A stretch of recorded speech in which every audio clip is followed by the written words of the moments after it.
ఆలేరు నియోజకవర్గం తుర్కపల్లి మండలం తిరుమలాపూర్ బహిరంగ సభలో మంత్రి ఉత్తమ్ కుమార్ రెడ్డి మాట్లాడుతున్నారు. లైవ్ చూద్దాం. వారి కష్టం గుర్తించి అందరం కూడా ముఖ్యమంత్రి గారు మీ అందరం కూడా మీ నియోజకవర్గంలో 1000 కోట్ల రూపాయల పనులు 1000 కోట్ల రూపాయల అభివృద్ధి పనులు శంకుస్థాపనకి ప్రారంభానికి రావడం ఈ ఆలేరు చరిత్రలో కాదు ఉమ్మడి నల్గొండ జిల్లా చరిత్రలో నిలబడిపోతని ఒక పండుగ రోజని చెప్పి మనం చేస్తున్నారు. మిత్రులారా, నేను ముందుగా సన్నబియ్యం గురించి మాట్లాడి ఆ తర్వాత ఇరిగేషన్ గురించి మాట్లాడతా. స్వతంత్ర భారతదేశ చరిత్రలో ఒక రాష్ట్రంలో 80% జనాభాకి కడుపు నిండా అన్నం పెట్టే ప్రభుత్వం మన కాంగ్రెస్ ప్రభుత్వం.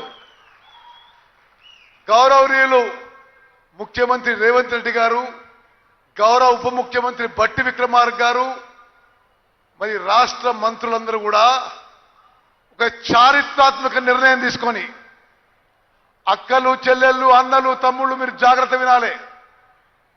ఈ స్వతంత్ర భారతదేశ చరిత్రలో 29 రాష్ట్రాల్లో ఎక్కడ జరగని విధంగా సంవత్సరానికి 13,000 కోట్లు ఖర్చు పెట్టి ప్రతి నిరుపేదకి మధ్యతరగతి వాళ్ళందరికీ కూడా ప్రతి వ్యక్తికి 6 కిలోల మంచి క్వాలిటీ సన్నబియ్యం ఇస్తున్న గొప్ప ప్రభుత్వం మన కాంగ్రెస్ ప్రభుత్వం.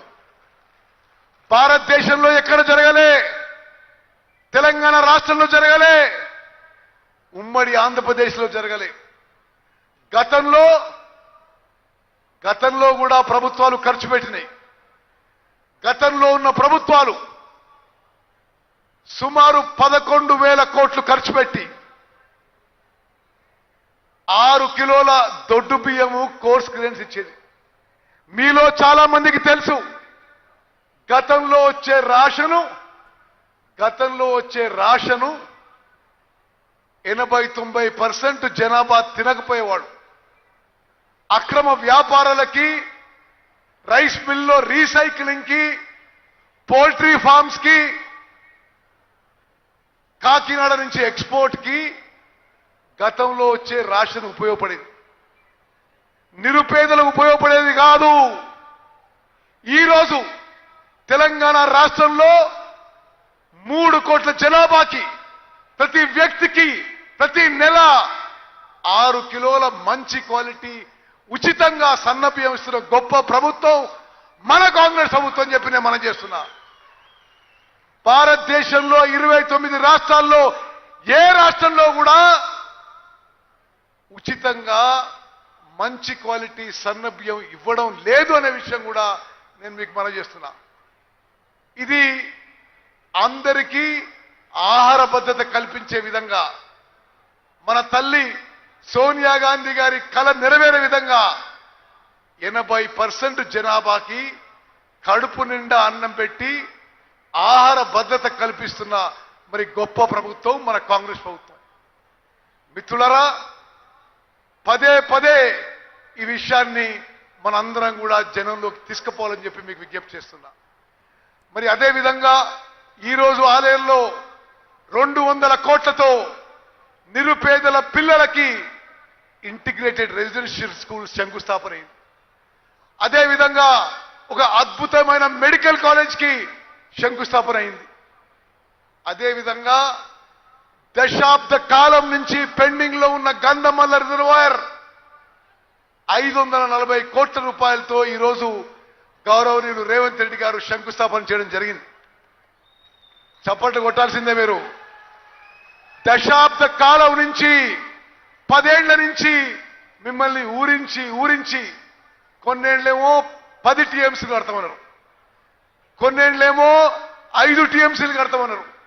కానీ 10 ఏళ్ల పాటు రూపాయి పని చేయని వాళ్ళు ఈరోజు భూసేకరణలో ఎవరిని ఇబ్బంది పెట్టకుండా గంధమల్ల రిజర్వాయర్ కెపాసిటీ కొంత తగ్గించి 1.4 టీఎంసీతో 60,000 ఎకరాలకి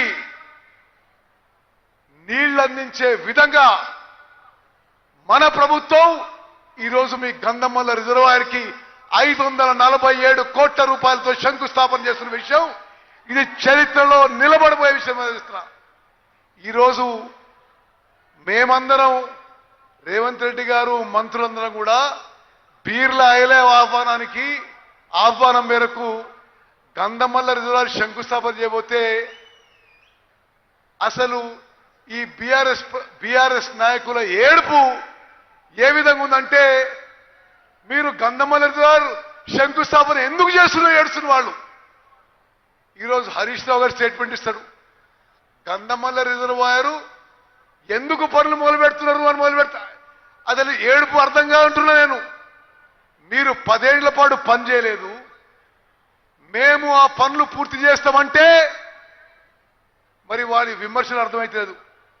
ఆలేరు ప్రజలారా, మీరు ప్రతి వ్యక్తికి ప్రతి రైతుకు తెలవాలి, బీఆర్ఎస్ పార్టీ నాయకులు అడ్డుపడ్డా వద్దన్నా గంధమల్ల రిజర్వాయర్ పనులు మొదలు పెడుతున్నాం, పూర్తి చేస్తాం. 1.4 టీఎంసీ నీళ్లు నింపుతాం, 60,000 ఎకరాలకు నీళ్లు ఇస్తామని చెప్పి నేను మనం చేస్తున్నా. మరి వాళ్ళలాగా 10 ఏళ్ల పాటు ఇరిగేషన్ శాఖ అంటే రైతులకు నీళ్లు కాదు, జేబులు నింపుకోవడం. ఎక్కడా నీళ్ళు ఇవ్వలే. వాళ్ళు కట్టిన ఏ ప్రాజెక్టులో కూడా సరిగ్గా నీళ్ళు ఇవ్వలే. ఉమ్మడి నల్గొండ జిల్లా తీసుకోండి, ఎస్ఎల్బిసి టనల్ పనులు పూర్తి చేయలే, డిండి చేపట్టలే, మూసి కింద ప్రాజెక్టు చేపట్టలే. మరి కృష్ణా నదిపై లెఫ్ట్ కెనాల్ పై లిఫ్ట్ ఇరిగేషన్ స్కీమ్స్ కూడా అట్లనే మిగిలిపోయినాయి. ఈరోజు ఉమ్మడి నల్గొండ జిల్లా వాసిగా రాష్ట్ర ఇరిగేషన్ మంత్రిగా మీకు మాటిస్తున్నా, ఉమ్మడి నల్గొండ జిల్లాలో నిర్మాణంలో ఉన్న ప్రతి ఇరిగేషన్ ప్రాజెక్టు పూర్తి చేస్తామని చెప్పి మీకు సభాముఖంగా మనం చేస్తున్నా. ఎన్నో దశాబ్దాల నుంచి బునియాది కాని కాలువ పనులు అర్ధంతరంగా అయిపోయినాయి.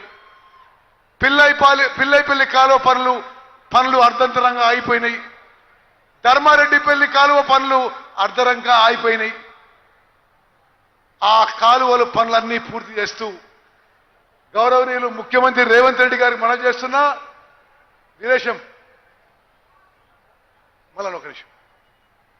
గౌరవనీయులు రేవంత్ రెడ్డి గారికి మనం చేస్తున్నా, ఉమ్మడి నల్గొండ జిల్లాలో ప్రతి వ్యక్తి ప్రతి రైతు మీరు చేపట్టే మూసి పునరుద్ధరణ కార్యక్రమానికి మద్దతు పలుకుతున్నారు. చప్పట్లతో మీరు ఆమోదం తెలవలసిన కోరుతున్నా. మూసి నది ఇక్కడి నుంచి మొదలు పెడితే నా నియోజకవర్గం వరకు, హుజూర్ నగర్ వరకు కొన్ని లక్షలాది ఎకరాలకు నీళ్లిచ్చే పనులు. దాని కిందనే గతంలో టిఆర్ఎస్ ప్రభుత్వంలో ఆగిపోయిన పనులు, బునియాది గాని కాలువ గాని, పిల్లైపల్లి కాలువ గాని, ధర్మారెడ్డిపల్లి కాలువ గాని పనులు మొదలుపెట్టినాం. మరి ఎమ్మెల్యేలందరూ మనం చేస్తున్నా, మీరు భూసేకరణ సరి అయిన టైంలో చేయించుకుంటే అనిల్ రెడ్డి గారు, వేముల వీరేశం గారు, ఎంపీ కిరణ్ రెడ్డి గారు, మందుల శామ్యుల్ గారు భూసేకరణ చేసే బాధ్యత, రాజగోపాల్ రెడ్డి గారు భూసేకరణ చేయించే బాధ్యత మీది.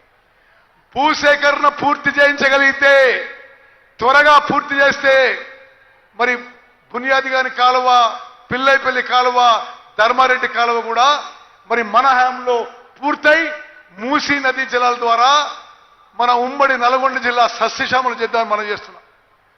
అదేవిధంగా మిత్రులరా, డిండి ప్రాజెక్టు గురించి నేను చిన్నప్పటి నుంచి ఉంటున్నా. డిండి ప్రాజెక్టు గురించి నేను చిన్నప్పటి నుంచి ఉంటున్నా. ఒకరోజు నల్గొండ జిల్లా రివ్యూ పెడితే వెంకటరెడ్డి గారు, రాజగోపాల్ రెడ్డి గారు అందరు సూచించారు, డిండికి అసలు గత ప్రభుత్వంలో నీటి సోర్స్ కూడా నీటి సోర్స్ కూడా ఐడెంటిఫై చేయలేకపోయినరు.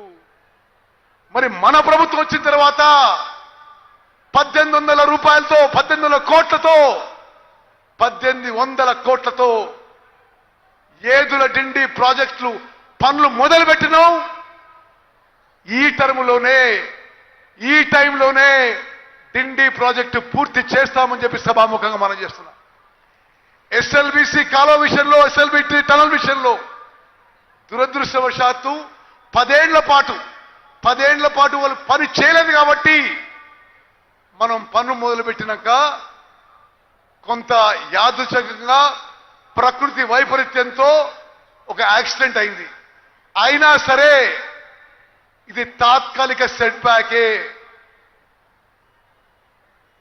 ఈ మధ్యనే ముఖ్యమంత్రి రేవంత్ రెడ్డి గారితో రివ్యూ చేయడం జరిగింది. ప్రపంచంలోనే అత్యాధునిక టెక్నాలజీ తీసుకొచ్చి ఎస్ఎల్బిసి టన్నుల పనులు మళ్ళా సర్వే చేయించి తిరిగి పనులు ప్రారంభం చేస్తున్నాం. తప్పనిసరిగా ఈ శాసనసభ కాలంలోనే ఎస్ఎల్బిసి టన్నల్ పనులు కూడా పూర్తి చేస్తే మనం చేస్తున్నాం. మిత్రులారా, మరి బీఆర్ఎస్ నాయకుల విమర్శల విషయంలో నేను కొంత చెప్పాలి. నేను ఈ సంవత్సరంన్నర ఇరిగేషన్ శాఖ మంత్రి ఏం చూసినంటే బీఆర్ఎస్ హయాంలో 2 లక్షల కోట్లు ఖర్చు పెట్టి శాఖ మొత్తం అస్తవ్యస్తమై ఆగమాగం అయిపోయి ఆయకట్టు రాలే, రైతులకు నీళ్లు రాలే, కానీ వాళ్ళ జేబులు మాత్రం నింపుకున్నారు.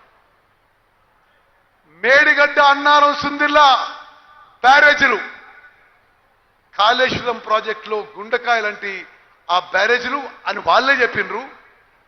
వాళ్ళ హయాంలోనే డిజైన్ అయింది, వాళ్ళ హయాంలోనే నిర్మాణం అయింది, వాళ్ళ హయాంలోనే కూలిపోయింది. అయినా సరే గంధమల్ల రిజర్వాయర్కి నీళ్లు తీసుకొస్తామని చెప్పి సభాముఖంగా మనం చేస్తున్నాం. మరి ఎల్లంపల్లిలో ఏ విధంగా నీటి ప్రవాహం పెంచి తుమ్మడి అట్టి కట్టి మరి అనేక విధాలుగా ఎల్లంపల్లిలో నీళ్లు పెంచి గంధమల్ల మరి ఈ రిజర్వాయరు మీ కళ సాకారం చేస్తామని చెప్పి నేను మీ అందరికీ మనవి చేస్తున్నా. మరి చివరిగా మమ్మల్ని ఆహ్వానించినందుకు మీకు మనస్ఫూర్తిగా ధన్యవాదాలు తెలియజేస్తూ, అదేవిధంగా మీ అందరి ఉత్సాహం చూస్తుంటే మరి బీర్ల ఐలయ్య మరింత బలోపేతం కావాలి. ఆయన కోరిన అభివృద్ధి పనులు ముఖ్యమంత్రి గారు మంజూరు చేసిండు. తప్పనిసరిగా కాంగ్రెస్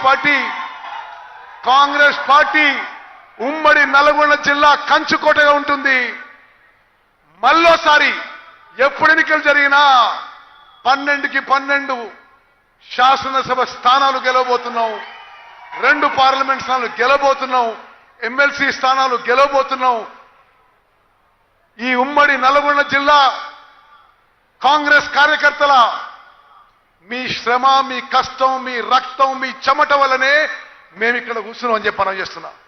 రాష్ట్రంలో ప్రభుత్వం వచ్చింది అంటే నల్గొండ కాంగ్రెస్ కార్యకర్త ఒక కీలక పాత్ర పోషించిన విషయం మీ త్యాగం ఏనాడు మరవం. ప్రతి కాంగ్రెస్ కార్యకర్తని గుర్తుపెట్టుకుంటాం. మరి తప్పనిసరిగా ప్రతి కార్యకర్తకి గౌరవం, మర్యాద ఉంటుందని చెప్పి మనం చేస్తున్నా.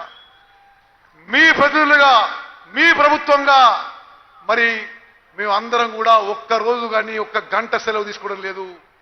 24 గంటలు 360 రోజులు మీకోసం, ప్రజల కోసం మరి పనిచేస్తున్నాం. అద్భుతమైన అభివృద్ధి సాధిస్తాం. దేశంలో ఎక్కడ లేని సంక్షేమ పథకాలు అమలు చేస్తాం. శాశ్వతంగా ఈ రోజున్న కాంగ్రెస్ ప్రభుత్వం కీర్తి చిరస్థాయిగా ఉండిపోయే విధంగా మేము అందరం కలిసికట్టుగా కృషి చేస్తామని చెప్పి మీకు మాటిస్తూ మీ అందరికీ ధన్యవాదాలు. జై హింద్, జై కాంగ్రెస్.